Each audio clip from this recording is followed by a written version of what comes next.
Vamos a ver ahora cómo imprimir varios caracteres, es decir, una cadena de caracteres, utilizando la impresora a través del PIO. Entonces, vimos recién que podíamos imprimir un solo carácter utilizando la impresora con consulta de estado, con estas subrutinas que definimos, la de configuración del PIO, la del polling o consulta de estado, la de enviar el carácter, que bueno, no es una subrutina, y después estas dos subrutinas de poner el strobe en 0 y después en 1. Entonces, de esta forma podemos enviar un carácter. Pero ¿qué pasa si queremos enviar varios? Si queremos enviar una cadena. Bueno, en este caso vamos a hacer un intento inicial en donde sin consulta de estado, que no sería una forma correcta de hacerlo, pero podemos intentar lograrlo, que sería la siguiente. Configuro el PIO, ven, igual que antes. Ahora tengo, en lugar de un carácter, un string, milanesas, que voy a cargar su dirección en BX y su cantidad de caracteres en CL. Y después voy a hacer un loop de manera muy similar a como hacía con el handshake, en donde este loop pone en AL BX corchete, ¿sí? Que sería el primer carácter en la primera ejecución, y lo manda a PB para imprimirlo directamente. Y después incrementa BX para pasar al siguiente carácter, decrementa CL para contar uno menos y salta loop. Y así, cuando salta acá loop, acaba de cargar el segundo carácter y lo va a mandar a imprimir y así sucesivamente. Pero esto tiene dos problemas. El primero es el de que nos falta la consulta de estado, que este es un problema que ya conocemos. Pero el segundo problema es que con el PIO nos falta la señal de strobe. Entonces vamos a agregarle esas dos cosas.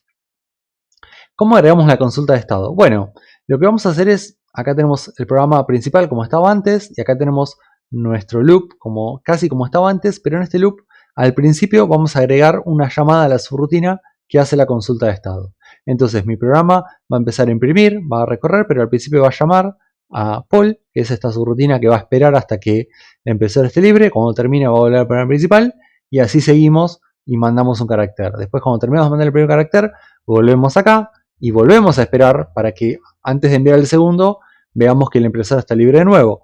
Y cuando termine este loop, porque esté libre, vamos a volver acá y vamos a seguir. Entonces, de esta manera agregamos la consulta de estado y nos faltaría agregar la señal de strobe o de indicación a la impresora de que tiene que imprimir.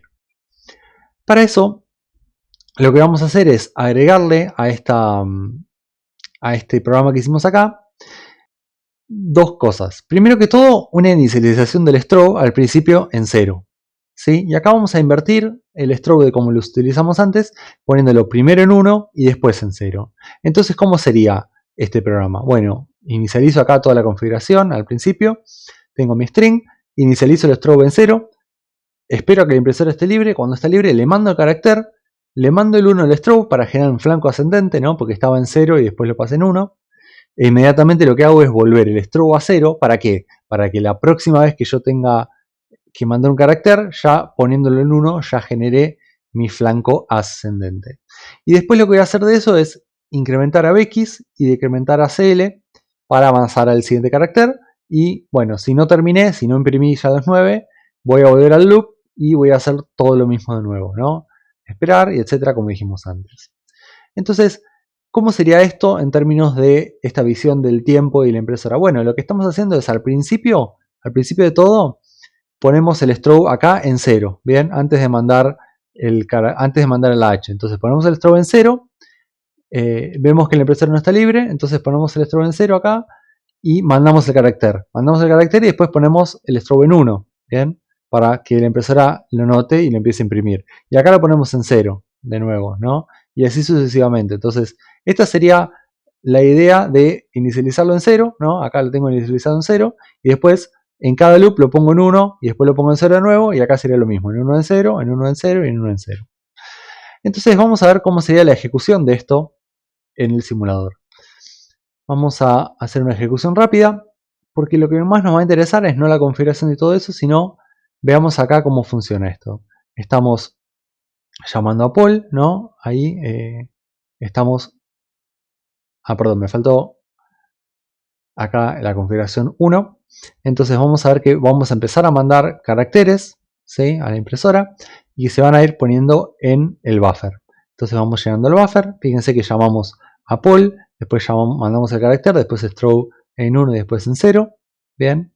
Y vamos ahora a ver que ahora se llenó el buffer. Entonces se va a quedar en poll un ratito, como vieron ahí, hasta que se imprima algo y el buffer se vacíe. Acá de nuevo, como la impresora está llena, sigue en poll. Cuando se da cuenta de que el bit de bici ahora está en 0, porque la impresora está libre, puede recibir un carácter más en el buffer, vuelve acá, mando el carácter, avanzo el siguiente y etc. Entonces acá vemos que terminó de imprimir. En realidad terminó mi programa. La impresora, acá como el simulador está basado en la CPU,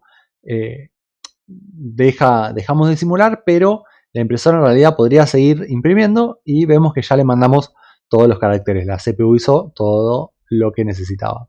Obviamente podemos aumentar el tamaño, la velocidad de todos estos dispositivos y de esta forma tener una ejecución más rápida en donde vamos a ver que va a llegar la impresora a imprimir todos los caracteres, ¿no? Pero entonces de esta forma tengo una impresión de una cadena de caracteres con el PIO, teniendo que mandar yo la señal de strobe y además hacer la consulta de estado. Bien, entonces recuerden siempre que esta señal de strobe la tengo que mandar solamente con el PIO. Con el handshake no es necesario porque lo hace el handshake, pero la consulta de estado es la misma en los dos casos.